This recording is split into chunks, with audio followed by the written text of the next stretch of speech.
What up, Pittsburgh Steelers fans? It's your boy Matty P here with another reaction video to a Steelers off-season signing or trade. I've just woken up to the news. It's just gone about 6:15 my time. I've woken up to the news around Allen Robinson, the Steelers trade for him with the Los Angeles Rams. It's a swap of 7th-round picks. It's a basically salary dump, if I quote. Over the cap, it's basically a salary dump of $5 million for the Rams. So the Rams retain about $10.25 million, I think, on their salary cap, but they save themselves $5 million. That's important with some of the moves they need to make, to really refresh their team. And they constituted as, $5 million is about what you would pay a third wide receiver anyway. And that's the role that most Steelers fans, you're probably penciling Allen Robinson in there right now. I got to say, my initial reaction when I first heard it is I didn't fully love the move. Just because I worried about the money. When I saw the money set, I was like, okay, that's kind of cool. I worried about the pick because I saw the pick that we were supposedly trading after I saw the money. Swap 7th rounds. Okay, cool. We haven't lost a pick in the draft. I like that. The Steelers had 2 7th-round picks as well, so this is a good thing. So it must be the earlier pick that we're doing there, unless there's another detail that's come out that I hadn't seen on the, is it a this year's 7th-round pick? I only saw things that said 7th-round picks. So that made me feel a little bit better. I then thought I'd do my usual, like, what does this look like against some of the other options they would have had besides Allen Robinson. And it is kind of interesting when you think about some of the guys that are also the other good players that were available in free agency this year. So we are I'm going to make that a little bit bigger for everybody. Just hang on one sec. I'm doing this live and it's very early my time. All right. Let's go here. So if we look at it from that perspective, right now, you've got these are the 5 guys that you've got in Jarvis Landry, Allen Robinson, Cole Beasley, Kenny Golladay, Brashad Perryman. Everyone else that's kind of available is not that great. Now, you could have said, could you have compared it to other trade targets that the Steelers could have gone for? I didn't want to do that. It's about what's available right now. They chose to do a trade over going after what's available. Now, Allen Robinson here has had an equally long career to Jarvis Landry. Cole Beasley's a little bit older, and like 34. So, that's something that the Steelers is probably a little bit out, of where they want to focus right now. I talked about Kenny Golladay a few weeks ago. I still think that Kenny Golladay would have been a good addition for the Steelers. That, hey, this Allen Robinson's not a bad pickup. Particularly as a possession wide receiver, and we'll talk a little bit about that in a moment. But from a receiving yardage perspective across this group, Jarvis Landry most receptions, then Beasley, then Robinson. Robinson's never necessarily played the role that Jarvis Landry has played as a number 1 wide receiver on the team, being number 2. He was a bit of a number 1 for Jacksonville, but that more speaks to where Jacksonville were at the time.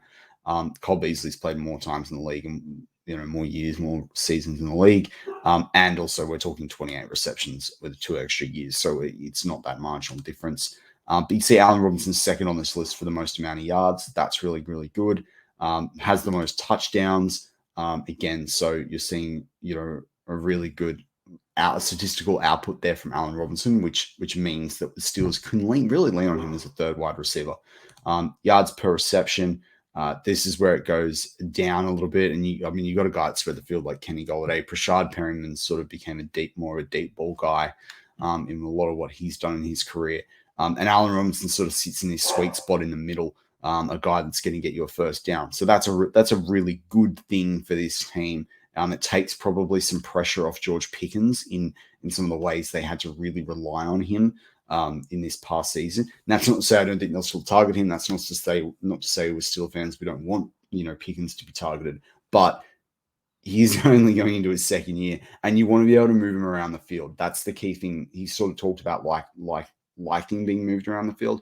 You also want him to be able to be moved around the field. That's where he stays a threat. That's where he becomes a mismatch nightmare for the secondary. So that's something that's really important that we really want to see out of George Pickens this year. And this addition of Allen Robinson allows us to be able to do that. So that's a really cool thing. On the receiving yards per game, this is another one where he again leads, and this is a really good thing for the Steelers. I don't expect Allen Robinson to be leading with 61.3 yards for the Steelers when you've got average per game, when you've got Deontay Johnson in there and George Pickens and Pat Freiermuth and a running offense. But if you could average 40 yards per game and this offense starts to open themselves up, and crack open a defense, that's going to be a really good thing for the Steelers. Almost half a touchdown per game. Again, really helpful. The Steelers' red zone offense wasn't great last year. He's a guy that helps. He's someone you've got a scheme and game plan for in doing that, as he's a bigger body as you go down. You get down into that red zone. He is 6'2", 220 pounds, so he's a big bloke. But if you go, I had him in my mind as 6'3", but anyway, so he's a 6'2" guy. So that makes all the difference for the Steelers. And again, I think it will allow the Steelers to also do some cool things at the line of scrimmage. I think that they want to go with that bigger body guy.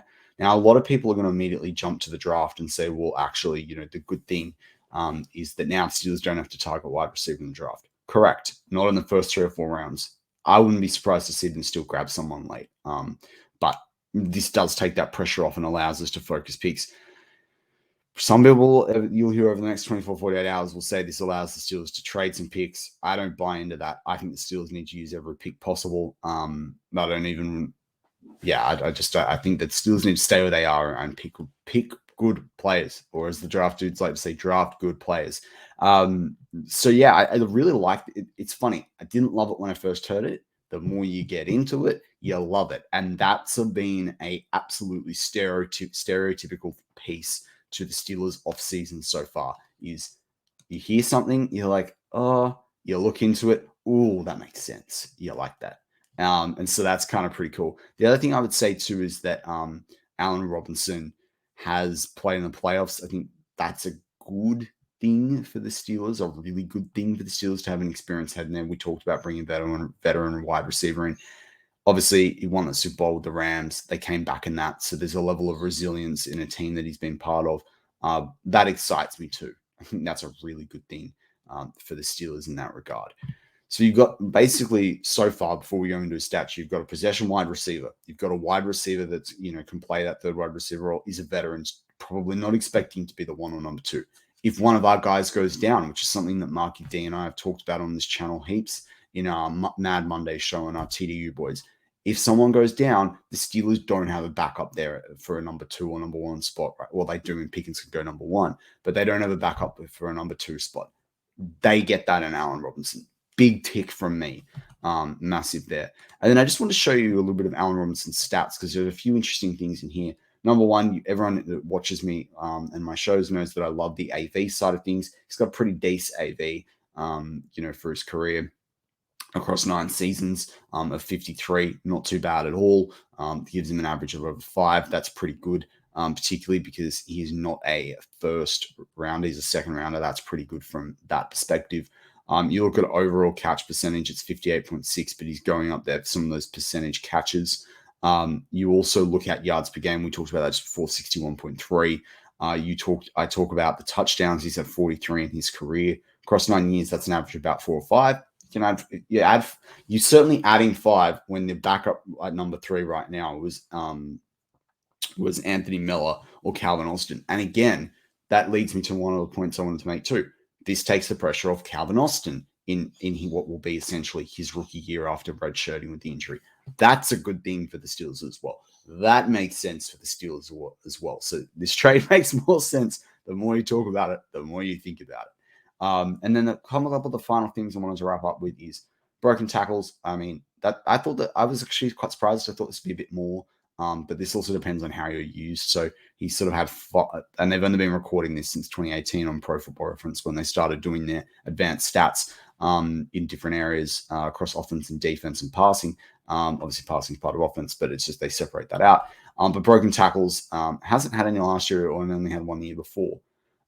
Yards per reception has gone down definitely. So yards before catch, before reception, that's gone down. So he's been used a lot closer as that possession receiver, a bit Keenan Allen like. Yards per after the catch per reception, that's gone down too. So he's been used a lot more differently, but then he was a bit of the check down Charlie receiver for Matt Stafford, from what I was seeing in the Rams games as well. Obviously, that Odell, they've got Cooper Kupp doing stuff. So he played a different role, and they also used Higbee. And I think Averett's their cornerback. They had another tight end as well that they used a bit. So that kind of makes a lot of sense to me. But what I did really like was the quarterback rating. Now, that was something that I thought was pretty cool, in that his quarterback rating essentially has gone up every single year, apart from 2021. If the 2021, with Chicago, that went down. I think that was Fields' first year. So with like, when it comes to what he's been able to do with LA, like he's able to have that high rating. Same in 2020, same in 2019. You know, the other thing that's interesting about this trade, no, I haven't mentioned yet, that's just popped into my mind, so I've just woken up, is Mitch Trubisky. Mitch Trubisky would have thrown to this guy. So that's kind of an interesting element as well, in case anything happens to Pickett, even if it's you're out for a game or two. He's got a guy here. Also, Mitch Trubisky would have been able to advise the Steelers potentially on what works and what doesn't with Allen Robinson. Maybe they didn't have time to do that, but when it's this late in the process and this close to the draft, probably had a bit of time to talk about this, unless the Rams are big time shopping. And they are trying to get a lot of money off their cap right now. So that's kind of an interesting thing, I thought, as well. Also, snap counts. He has played a lot of snaps. That's a good thing. He's played in the games that he's been available for. Remember, he was only available for 10 games last year, 11 years before. So staying healthy is an interesting thing for him, but becoming a third wide receiver will help that. In most seasons, in the games that he's been able to play in any season, he's played a minimum of 78%. I don't count 5% in one game that he was available for, but 78%, that's not too bad. Otherwise, he's been used in well over 80 to 90% of the snaps. And I think, again, that just shows experience, and that's really important for the Steelers team. Look, I would still like to see them maybe bring Miles Boykin in, who is still available, purely because I want to see them maybe use that gunner piece. And I think he's worth bringing for the preseason. But if they don't get to do that, there's less of an issue now that you've got Allen Robinson. So I guess wanting to wrap up the show now, or overall feelings, thoughts, it's better the more you look at it with Allen Robinson. Don't freak out at the start. At least they're not eating their $15 million. At least they're not having to eat more than about $5 million, which is what you pay a decent third wide receiver anyway. They give Kenny a solid target. I haven't seen it yet. Maybe it's just because I literally saw the news, got up, got on the camera. But if it is a 2-year deal, that's where I'm going to find things a bit interesting. Or if they're planning to bring him in for 2 years, it's the 1 year. Great. That's excellent. So, yeah, Steel fans, look out. Allen Robinson is coming to the Pittsburgh Steelers.